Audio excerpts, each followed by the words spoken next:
वजह क्या है, आप सभी को पता है कि जो रिजल्ट जारी किया गया है, फीमेल कैंडिडेट को मेल की सीट अलॉट कर दी गई है बिना किसी नॉर्मलाइजेशन के। जब शिफ्ट अलग थी, क्वेश्चन पेपर अलग था पूरा पूरा, और यहाँ पर क्वेश्चन पेपर का जो लेवल था वो भी यहाँ पर डाउन था, तो नॉर्मलाइजेशन बनता था। नॉर्मलाइजेशन बिना किए सरकार ने यहाँ पर यानी बीपीएससी ने यहाँ पर रिजल्ट जारी किया है, और बहुत से यहाँ पर खामियां हैं, बहुत से यहाँ पर ग्लिच है जिनको यहाँ पर दूर करने की ज़रूरत है। और इसी बीच अपडेट आ रही है 42,000 सीट खाली को लेकर के। सेकेंड लिस्ट आपकी इस दिन जारी हो जाएगी, डेट भी यहाँ पर कंफर्म हो चुकी है। जो भी साथी यहाँ पर फेल हो चुके हैं वो यहाँ पर अब पास किए जाएंगे, और जो नई भर्ती आपकी होने वाली है जूनियर वाली, उसमें क्या सीटेड अपेयरिंग को मौका मिलेगा या नहीं मिलेगा, इस वीडियो के अंत तक आपको सारी जानकारी मिल जाएगी। आप इस वीडियो को बड़े ध्यान से देखते रहिएगा। और मैं आपको एक बात और बता दूं, आप लोग ज़्यादा अब YouTube के चक्कर मत पड़ करके अपनी तैयारी को अच्छे तरीके से तेज करिए, क्योंकि आप सभी को पता है जूनियर शिक्षक भर्ती बहुत जल्द आने वाली है। इसके लिए आपको अभी से अच्छे जो नोट्स हैं उनको पढ़ना चाहिए। SCERT प्लस NCERT का जो निचोड़ PDF है 222 पेज का, वो हमारे द्वारा तैयार कर लिया गया है, जिसमें SST टीचर के नोट्स अलग आपको मिलेंगे, साइंस एंड मैथ्स टीचर के नोट्स आपको अलग मिलेंगे, हिंदी लैंग्वेज के जो नोट्स हैं वो आपको अलग मिलेंगे। इस वीडियो में सबसे पहले आप समझ लीजिए, उन नोट्स के बारे में देख लीजिए कैसे आपको परचेज करना। अगर आप बिहार प्राथमिक शिक्षक भर्ती की तैयारी कर रहे हैं तो आप सभी को पता है आपके सिलेबस में BPSC SCERT पूछेगा, और अभी इतना समय आपके पास नहीं है कि SCERT की बुक्स आप अच्छी तरीके से पढ़ पाएं। हमने 23 किताबों का SCERT का जो निचोड़ PDF है वो सिंगल फाइल यानी कंप्लीट ई बुक में यहाँ पर तैयार कर दिया है, जिसे आप स्क्रीन पर देख सकते हैं कितने कायदे से हमने जो है यहाँ पर तैयार किया है। ये मात्र 200 समथिंग पेज का है। आप अगर इसे 8 घंटे या 10 घंटे दे करके एक बार पढ़ लेते हैं और फिर दोबारा 8 या 10 घंटे दे करके एक बार फिर से रिवाइज कर लेते हैं, तो मैं गारंटी लेता हूँ कि आप 75 प्लस अपने एग्जाम में जरूर ले आएंगे, अगर ईमानदारी के साथ आप पढ़ाई करेंगे तो। ये आप यहाँ पर देख सकते हैं, सब कुछ मैंने विधिवत यहाँ पर रखा हुआ है, सारे नोट्स आपको कंप्लीट मिलने वाले हैं।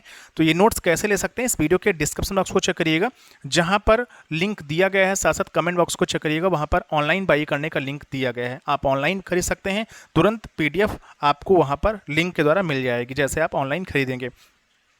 या फिर आप मुझे इस नंबर 9455282793 पर भी व्हाट्सअप करके जो है इस PDF को ले सकते हैं। मात्र 199 इसका प्राइस रखा गया है, और ये काफ़ी मेहनत करनी पड़ी हमें, इसके बाद टाइप करवाना पड़ा है, काफ़ी पैसा खर्च हुआ, आप लोग समझ रहे होंगे। तो 199 बहुत कम चार्ज रखा गया है। अगर आप इस SCERT को अच्छी तरीके से पढ़ लेते हैं तो मैं गारंटी लेता हूँ कि आप एग्जाम अपना क्रैक कर लेंगे, और अभी आपके पास टाइम है, आराम से आप यहाँ पर पढ़ सकते हैं। BPSC यही पूछेगा जो कि SCERT आपके सिलेबस में दिया गया है।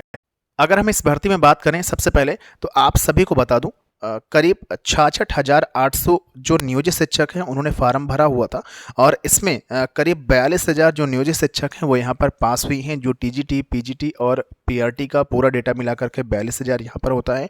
अगर जो मेरे पास डेटा आया हुआ है PRT वाला, इसमें ये पता चला है कि 18,000 जो साथी हैं वो यहाँ पर अदर स्टेट के पास हुई हैं, प्लस 12,000 जो साथी हैं वो यहाँ पर पास हुई हैं बिहार के।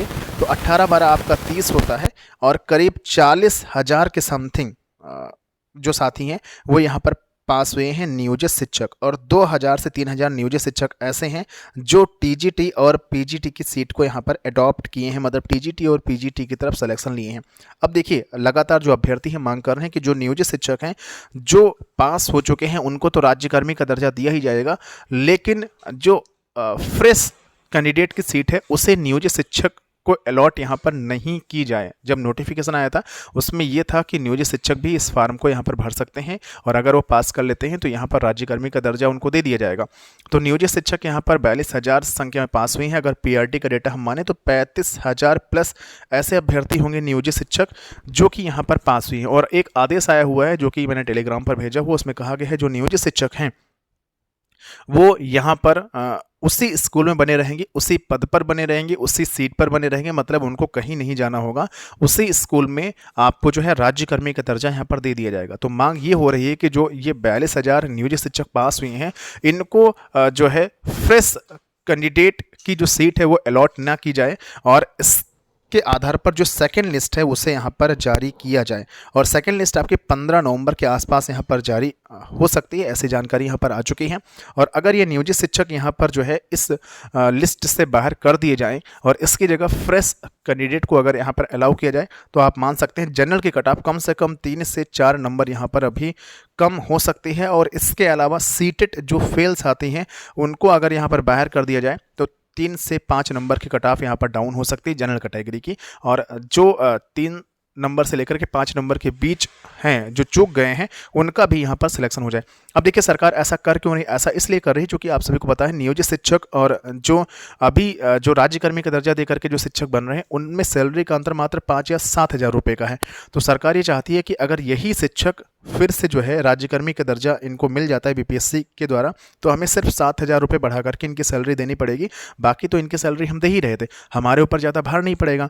लेकिन अगर यही फ्रेश कैंडिडेट कोई आता है तो उसको 44,300 या 600 रुपये जो मिलने हैं उसे यहाँ पर पूरा सरकार की तरफ से देना होगा।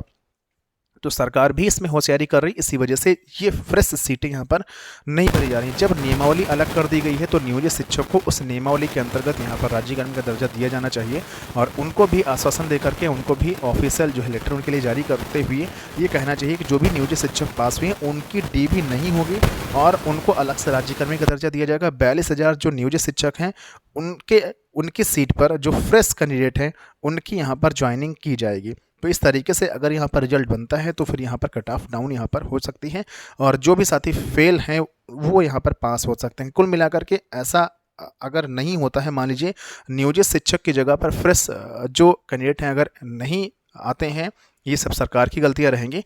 तो आप ये समझिए जो भी नियोजित शिक्षक होंगे जो पीआरटी में थे और अगर वो टीजीटी और पीजीटी की सीट पर जाते हैं तो पीआरटी की सीट वो लेफ्ट कर देंगे और टीजीटी और पीजीटी की सीट पर उनका सिलेक्शन होगा। ऐसे में जितने भी नियोजित शिक्षक पीआरटी की सीट को लेफ्ट करेंगे प्लस जो भी ऐसे साथी जो पीआरटी, टीजीटी और पीजीटी तीनों में सेलेक्ट हैं, अगर वो टीजीटी और पीजीटी की सीट को अडॉप्ट करते हैं तो पीआरटी वाली सीट उनसे वैकेंट हो जाएगी। इस कंडीशन में कम से कम मैं आइडिया लगा रहा हूँ कि 2,000 से 3,000 जो सीट होगी वो यहाँ पर खाली जाएगी जो 62,000 का रिजल्ट आया हुआ है। तो 2 या 3,000 पर जो नई सेकेंड लिस्ट है उसे यहाँ पर 15 से 20 नवंबर के बीच में जारी कर दिया जाएगा और जो भी साथी इस लिस्ट में आ जाएंगे उनका यहाँ पर सिलेक्शन करवा लिया जाएगा। लेकिन मांग तेजी के साथ हो रही है कि 42,000 पूरी सीटों पर नियोजित शिक्षक को हटाया जाए, फ्रेश कैंडिडेट के द्वारा इनको भरा जाए और 15 से 20 नवंबर के बीच इसको जारी कर दिया जाए ताकि अधिक से अधिक संख्या में जो मेल फीमेल हैं, चाहे अदर स्टेट के हों चाहे बिहार के हों, उनका यहाँ पर सिलेक्शन हो सके और ये बिल्कुल यहाँ पर जायज़ भी है। अब देखिए आपको मैं फिर एक चीज़ समझा दूँ, आप लोग ज़्यादा अब इस समय यूट्यूब पर के चक्कर मत पड़िए। जिनका सिलेक्शन होना था हो चुका है, रिजल्ट आना था आ चुका है। अब आपका नंबर है, आपकी बारी है कि आप जो है आगामी जो शिक्षक भर्ती बिहार में आने वाली है उस पर तैयारी करिए। अदरवाइज अगर वो छूट गई आपके हाथ से तो फिर कोई भर्ती और यहाँ पर देखने को नहीं मिल रही है। झारखंड में अदर स्टेट अलाउ नहीं है। इसके अलावा आप सभी को पता है कि अभी यूपी में वैकेंसी आ नहीं रही है। केवीएस की वैकेंसी का रिजल्ट आउट हो चुका है, नई केवीएस की भर्ती कब आएगी कोई पता नहीं है। DSS में कोई वैकेंसी अभी आ नहीं रही है और अगर आएगी तो 1,000 पदों पर आएगी। तो आप अभी से तैयारी करिए ताकि जो है आपका सिलेक्शन यहाँ पर हो जाए। नोट्स आप परचेज कर लीजिएगा, बहुत ही बेहतरीन नोट्स हैं जिनसे जो है पीआरटी बच्चे मैक्सिमम यहाँ पर सेलेक्ट हुए हैं। जो नई भर्ती आने वाली है उसमें सीटेट अपीयरिंग को मौका यहाँ पर मेरे हिसाब से 99.99% दिया जाना चाहिए, जो कि इससे पहले भर्ती में दिया जा चुका है। और जो ये आपका फार्म आएगा सीटेट का जल्दी ही आ जाएगा। इसके बाद आपको बीपीएससी वाला जो फार्म है वो यहाँ पर देखने को मिलेगा, TRE 2.0 वाला। तो आगे पीछे ही फार्म दोनों आएंगे। हमारे हिसाब से मौका यहाँ पर जो सीटेट अपीयरिंग वाले स्टूडेंट है उनको यहाँ पर दिया जाएगा। आप अभी से तैयारी करिए ताकि जो है आपका सिलेक्शन यहाँ पर हो जाए। फिलहाल यही था कि अगर ये 42,000 सीट मिल जाएँ तो बहुत से अभ्यर्थी जो बहुत गरीब हैं, जो माता पिता का सपना पूरा करना चाहते हैं, उनका यहाँ पर कल्याण हो सकता है और सरकार को इस पर ध्यान देना चाहिए। बाकायदा नॉर्मलाइजेशन नहीं किया गया है, नॉर्मलाइजेशन करने के बाद ही रिजल्ट यहाँ पर आना चाहिए था। अभी तो कोर्ट में हियरिंग भी है बीएड वालों को लेकर के। खैर केस अब यहाँ पर डिसमिस हो सकता है, डीएलएड वाले ही यहाँ पर अंदर रहेंगे। ये तो बात यहाँ पर लगभग असत्य हो रही है।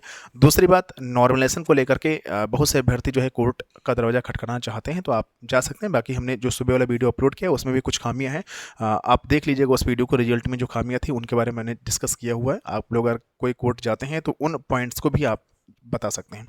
फिर से मिलेंगे एक नए वीडियो के साथ, एक नई जानकारी के साथ। तब तक के लिए bye bye, thanks for watching this video. और आराम से आप 6 to 8th की तैयारी करिए, अच्छे तरीके से तैयारी करिए, नोट्स परचेज करिए, नोट्स से पढ़िए। नहीं नोट्स परचेज करना है तो आप जो है NCERT प्लस SCERT जो 1 से 12 तक की किताबें हैं उनको उठाइए, उनका नोट्स बनाइए और उनको आराम से पढ़िए। जब तक आप डीप से नहीं पढ़ेंगे तब तक आपका कल्याण नहीं